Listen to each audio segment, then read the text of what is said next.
Amigos, de vez en cuando vuelvo a revisar algunos de mis trabajos y recordarlos en mis grupos.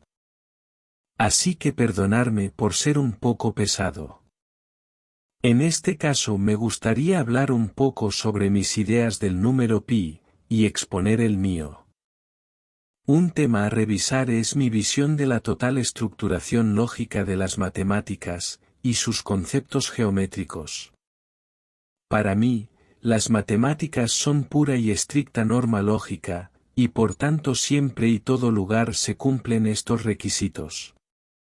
Y en lo referente a la circunferencia y su número mágico y esquivo, pi, también debe de guardar estos principios de exactitud, lógica matemática, lógica geométrica, etc.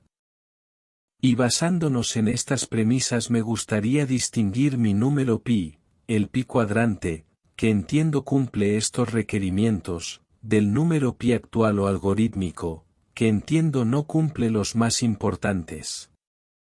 Veamos.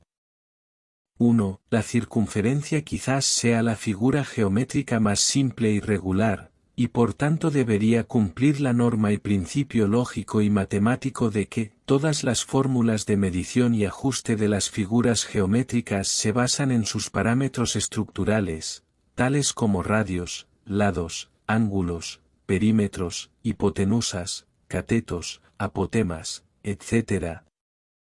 No es de esperar que parámetros o valores numéricos que no están en estos parámetros, se usen para construir o medir la figura geométrica. Es decir, tanto matemáticamente como geométricamente, las figuras las componen, estructuran y se miden por medio de sus parámetros. Sin embargo, el pi algorítmico actual no lo hace, sino que usa series de valores no conectados a los parámetros de la circunferencia, por el hecho de que parece que sus resultados nos van aproximando a ella. Lógicamente, y si la geometría y sus valores numéricos son serios y estrictos, estas series no deberían darnos el valor final verdadero. Sin embargo, mi número pi sí se basa en una fórmula directa de estos parámetros constructores de la circunferencia, principalmente de su diámetro. Por ello creo que mi número pi cumple la primera y obligada condición, cual es la de ser medida y ajustada con valores de sus parámetros, diámetro. 2. Otra forma interesante y simple de ajustar el número pi cuadrante, es el de usar el número pi, phi, para ello, tal y como se muestra en el dibujo. Asterisco. Por supuesto, en la web del pi cuadrante se detallan múltiples propiedades y formas de ver, medir y ajustar a este número. 3. Otra propiedad que he observado en la circunferencia, es que puede estar perfectamente inscrita dentro de un cuadrado, el cual también está definido y construido, su lado, por el mismo diámetro de la circunferencia. Pero es que además, y a partir de una circunferencia cualquiera, podemos ir inscribiendo y circunscribiendo otros cuadrados y circunferencia hasta el infinito, estando todos ellos construidos y soportados por los anteriores, es decir, con los elementos de unos construimos la estructura de los otros. Pues bien, todos estos cuadrados y circunferencias circunscritas entre ellos hasta el infinito deberían tener la propiedad, teorema de circunscripción, de que cualquier elemento básico de esta estructura, y en forma de fórmula exponencial, tenga una fórmula que sea capaz de medir y ajustar todos y cada uno de los elementos de todas estas figuras circunscritos, unas sobre otras. Y sí, fórmulas exponenciales de mi número pi nos pueden ir dando todas las medidas de los elementos y figuras circunscritas. Web de pi cuadrante. Pero no, el pi algorítmico actual no cumple con esta propiedad, y si se aplica, va alejándose cada vez más de la correcta medición. 4. Y por último, una observación o conclusión que he obtenido.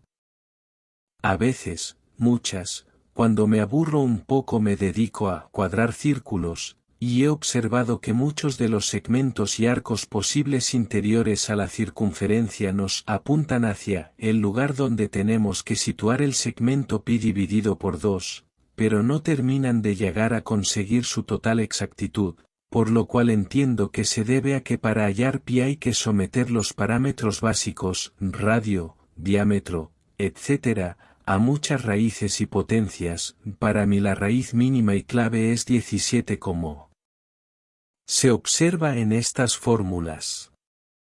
5. Doblando cuadrados para obtener su circunferencia inscrita.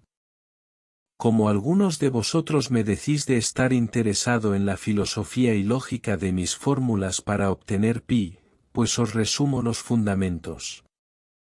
Mi idea y fórmulas para obtener el número pi consisten en doblar parámetros rectilíneos de la circunferencia, diámetro, cuadrado inscrito, cuadrado circunscrito, etc., mediante potencias y raíces de estos parámetros, hasta obtener la curva adecuada del número pi.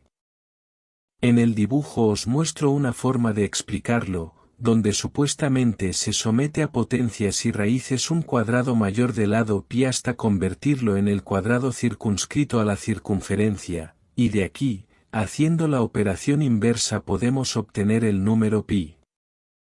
6. El ciclo de pi al cuadrado, prueba de precisión.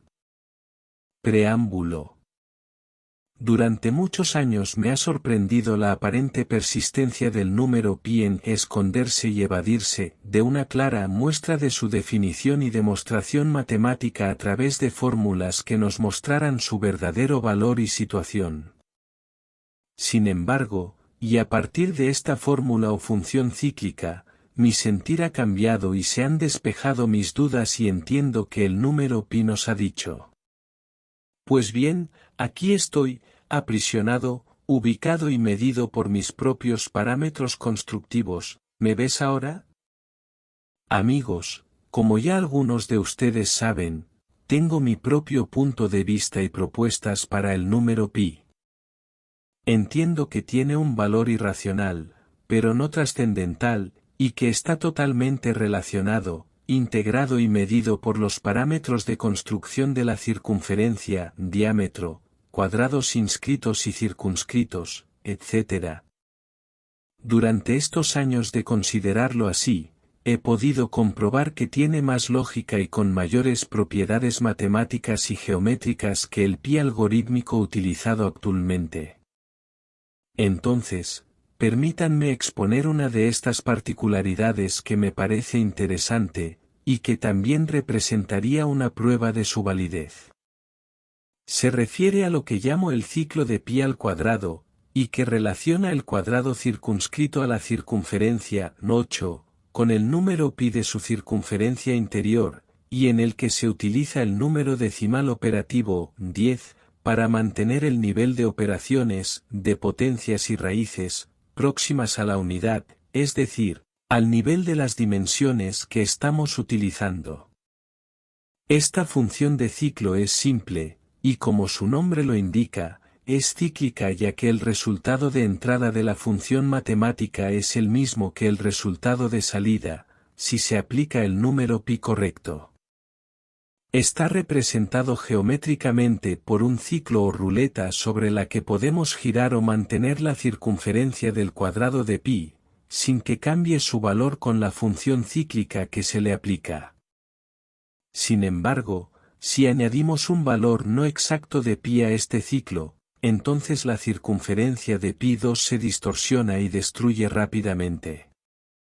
Simplificando, el ciclo sería como un recorrido en giro continuado a través de una circunferencia de valor pi cuadrado, en cuyo recorrido este valor de pi cuadrado es analizado y puesto a punto, en cada vuelta por la función cíclica expuesta, de tal modo, que si hemos aplicado el valor del pi correcto, el ciclo y valor de la circunferencia permanece inalterable indefinidamente.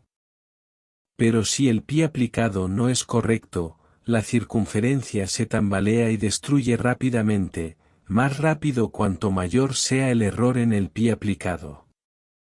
En el mismo sentido con una variable de este ciclo, Y con un número pi correcto debemos medir, mediante potencias y raíces, todos los cuadrados y círculos circunscritos sobre una primera circunferencia dada.